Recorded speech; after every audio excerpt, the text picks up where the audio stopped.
Tessa's wedding day was supposed to be perfect. Instead, it became the day everything fell apart.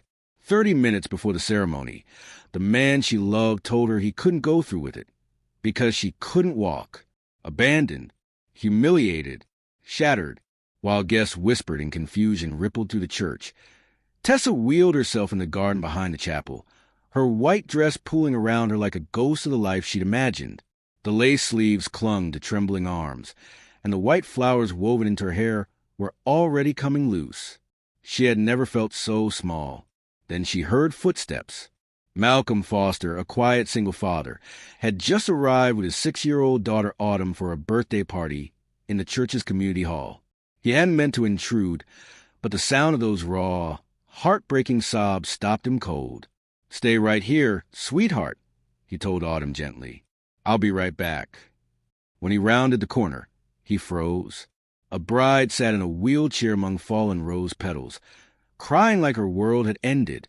She hadn't noticed him until she lifted her tear-streaked face. "I didn't think anyone would see me out here," she whispered. Malcolm stepped closer, awkward but sincere. "Are you okay?" She gave a hollow laugh. "Do I look okay?" Her voice trembled. "Today was supposed to be my wedding day. My fiancé walked out because I can't walk." Malcolm's chest tightened. Tessa's words came in broken bursts between sobs. She told him about the accident 8 months earlier, the storage rack that collapsed at the veterinary clinic where she worked, crushing her spine, about the surgeries, the endless therapy, the day she learned she'd never walk again, about how Tyler, her fiancé, had sworn he'd stay, that love wasn't about walking down the aisle but being together forever. She believed him, until this morning. He said he's tried to accept it, she said bitterly, but he wants a normal life, a wife who can walk beside him. So he left me, in my dress, in front of everyone. Malcolm clenched his fists. "That's cruel." Tessa nodded, tears streaming again. "Everyone will say he was brave for trying, and I'll just be the poor paralyzed bride who got left at the altar. That's my story now." "No," Malcolm said quietly. "That won't be your story.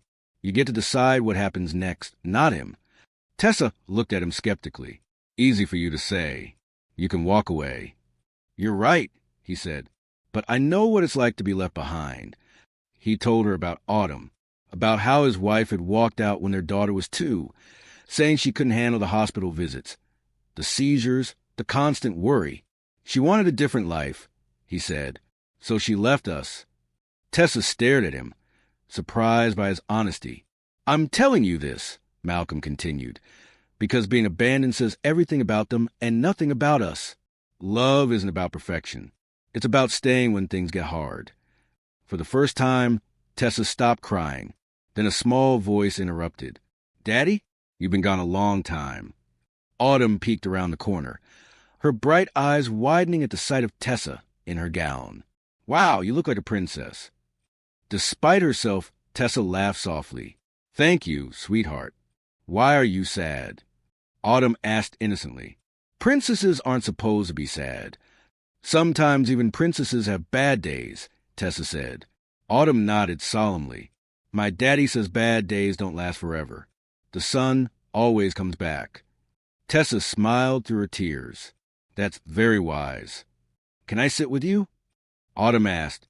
Without waiting for an answer, she sat in the grass beside Tessa, touching one of the flowers in her hair. "These are pretty. Did someone special put them there?" "My sister did," Tessa whispered.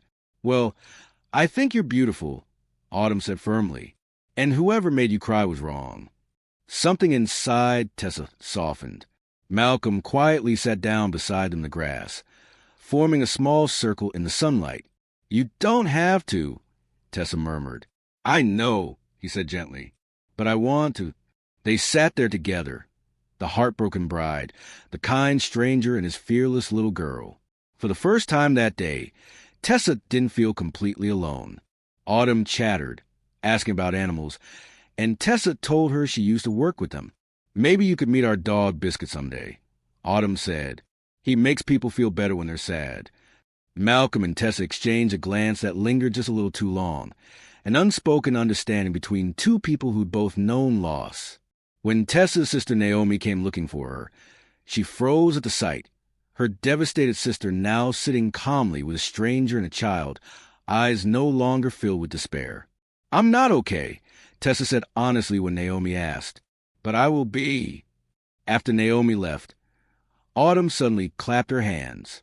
"We should have a happy party right here, to fix the sad one." Tessa blinked and smiled. "That sounds perfect." Within minutes, Autumn had gathered rose petals, and Malcolm played soft music from his phone. It wasn't the wedding celebration Tessa had planned, but in its simplicity, it was something more honest, human, healing. When Malcolm handed her the small bouquet of petals Autumn had made, Tessa whispered, "Thank you for staying." "Yes, I did have to," he said quietly. "Sometimes the most important thing is just showing up." Tessa studied his face, the compassion in his eyes, the calm presence he carried. Tyler had loved her when life was easy. Malcolm stayed when it wasn't his problem to fix.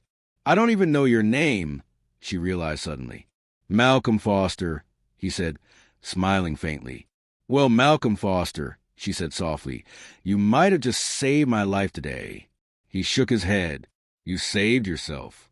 I just reminded you that you could." When they finally parted, Malcolm handed her a piece of paper with his number. "If you ever need someone who understands what it's like to be left, I'm here. No pressure. Just someone to talk to." That night, when Tessa sat alone in her apartment, the weight of the day pressing on her, a text appeared on her phone. "Malcolm, hi, Tessa. Just wanted to make sure you got home okay." No need to reply. "Just wanted you to know someone's thinking of you." Tessa hesitated, then typed back, "I'm home. Thank you for stopping, for staying." His reply came almost instantly. "I meant what I said.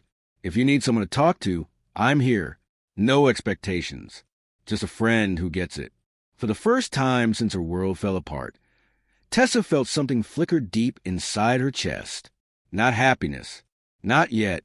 But hope. The next few weeks were quiet. The world had already moved on from the runaway groom story, but Tessa still felt the echo of whispers every time she opened social media. Her sister urged her to take time off work, but Tessa couldn't sit at home and let pain rot her from the inside. So she went back to clinic. At first, her co-workers didn't know what to say. The pity in their eyes stung worse than the accident itself. But the animals didn't care that she was in a wheelchair. They wagged their tails, purred, and licked her hands like nothing had changed. In their simplicity, she found healing. And almost every evening after work, a message from Malcolm waited for her. Sometimes it was just, "How was your day?" Autumn says, "Hi. Biscuit ate my shoe again. Send help." Other times, it was deeper. "You know, being left isn't the end of your story. It's just the start of a new chapter." Their friendship became a rhythm, steady, gentle, easy. One Friday, Malcolm invited her to a small neighborhood fair. "Autumn wants to show you her school's art booth," he wrote. "She painted something for you." Tessa hesitated. Crowd still made her nervous. People stared when they saw the chair. But something inside her whispered to go. When she arrived, she spotted them immediately. Malcolm pushing Autumn's wheelchair-accessible stroller. Autumn's leg was in a bright pink cast from playground fall, both waving enthusiastically. "Tessa!" Autumn squealed, running, or rather hobbling, toward her. She handed Tessa a small canvas splattered with bright colors. "It's you," Autumn said proudly. "See?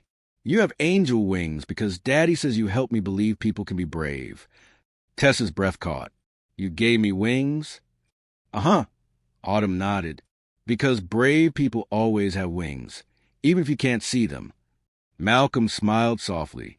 She insisted on painting it herself. Tessa looked at him and said quietly, "Your daughter's amazing." "She gets it from her mom," he said. Then, after a pause, "And from you?" They wandered through the fair together, laughing, eating cotton candy, watching kids play games. For a while, Tessa forgot about her wheelchair, forgot about Tyler. She was just a woman surrounded by light, laughter, and two people who had somehow become her anchor.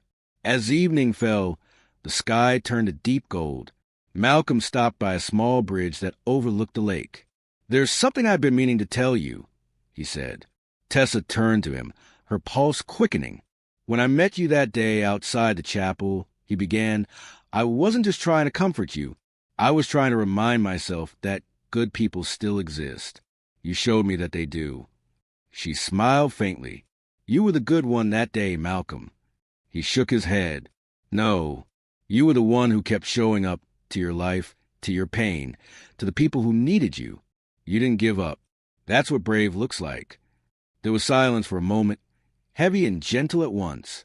Then Tessa said, "You know what the hardest part was? Not the accident, not even being left. It was believing I'd never be loved again, that no one would ever see me as whole." Malcolm stepped closer, his voice low but steady. "Anyone who can't see how whole you are is blind." Her eyes met his, and something shifted between them. Not pity, not rescue, just connection, real and fragile and new. That night, when he dropped her off at home, Autumn insisted on giving her a hug. "See you soon, Miss Tessa," she said sleepily. As Tessa wheeled herself to her door, Malcolm lingered beside his truck. "Hey," he called softly, "remember, your story isn't over." "I know," she said with a small smile. "I'm just starting a new chapter." Weeks turned into months. Therapy improved her balance. She learned to transfer from her chair with growing confidence. Every small victory felt enormous. And through it all, Malcolm and Autumn were there, cheering her on, sometimes showing up with flowers or hot chocolate just because. One rainy evening, Tessa invited them over for dinner. It was the first time anyone had sat at her table since the broken wedding day. As they ate spaghetti and laughed at Autumn's dramatic retelling of her school play, Tessa realized something profound. Her life wasn't broken. It was being rebuilt, stronger and more honest than before. After dinner, as Malcolm helped her wash dishes, he glanced at her and said softly, "You know, Autumn said something funny today." "Oh," she said. "Daddy, do princesses ever marry knights with toolboxes?" Tessa laughed. "And what did you tell her?" "I said sometimes they do, if the princess is brave enough to see past the armor."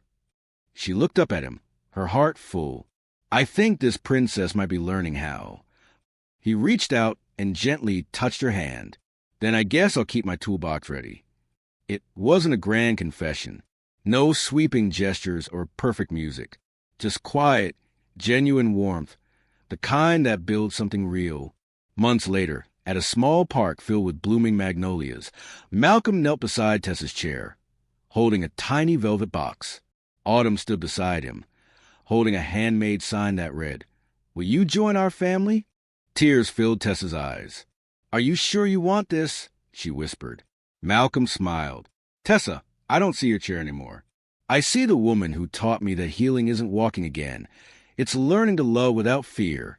Her hands trembled as she reached for his. "Yes," she said softly. "1,000 times, yes." Autumn jumped up and down, squealing.